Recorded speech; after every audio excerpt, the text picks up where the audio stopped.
I have questions, okay? Just the three of you, block out the world. If one of you did have one of those weak moments and you did lose it and not make it through the day, I'm not asking this question to be cruel because there's people are going to see this film. You're a failure, so to speak. Say if Jim does Scott Bree, how would that affect your own courage to go on? What would that do to you if you came into Kremple Center one day and the news was we're planning a memorial for Jim because he committed suicide, or we're planning a memorial for Scott or Bree or anyone else here that comes to Kremple Center? What would it do to your own courage?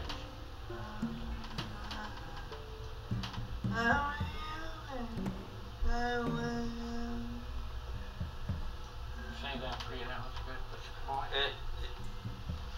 It would definitely stop me from doing it or thinking it. I mean, because people in here are family, like, and you know, and like when Jim was first started coming in here, he was all, rah, rah, rah, rah, you know, and I kept telling him like, it just takes a while, it takes a while, it takes a while. And now I see him, he's doing a lot better. But if I found out that, you know, he did himself in, that would really stink. I mean, I've made a friend and I've helped him out, I feel, and to see people that you really, really connect with doing it in, and that it would not be a happy day. That would kill me, not literally, but it would just make me so sad. Well, like Scott was saying, for me, like when I came here, I was very upset meeting Scott and like seeing the strength he's shown through it, and just telling me that it just gets better if you just keep holding on, working hard, coming and socialize with people. You'll get to a point where you won't be just ticked off all the time. And I kind of I'm getting through the anger, and it's getting better, and just the ability that like Scott had to help me. Like I would really hope to be able to do that someday down the road. Another kid's gonna come in here, and if I had done that awful thing, like what's someone else that even if I don't know it, they look up to me, or they look at me like I looked at Scott, I still look at Scott. If they say, well, if he couldn't do it, how can I do it? And it would be like, okay, like that's an option or a way out. And it's scary to think like that you could have that kind of impact on someone, but I know you So could. we can't see it, but you're not sitting here as three individuals. There's a oneness about you where you're all connected. I think they describe the Kremple Center as a community-based day program. And once you're a member and it's community-based, I don't think of it as coming to like a center for Braintree. I think of it as coming to hang out with my friends. And it's like a family. We're all a family. Like if anything like something happens to my family, I'm very emotionally affected. And you get strength from your family. You come and it's like plugging in the battery. And you get recharged. And like, it's probably to me it's the happiest place on earth. I think Disney stole our tagline, but I think it's great.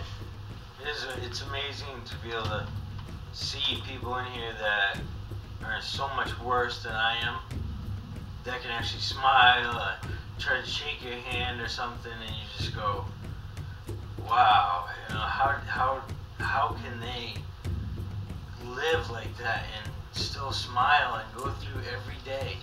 You know, they have to have someone feed them, take them to the bathroom, just anything. And it's just like, wow, you know, this person's got a smile on their face and puts a hand up and wants you to give them 5, you know, and it's amazing. What kind of strength does that give when you see that?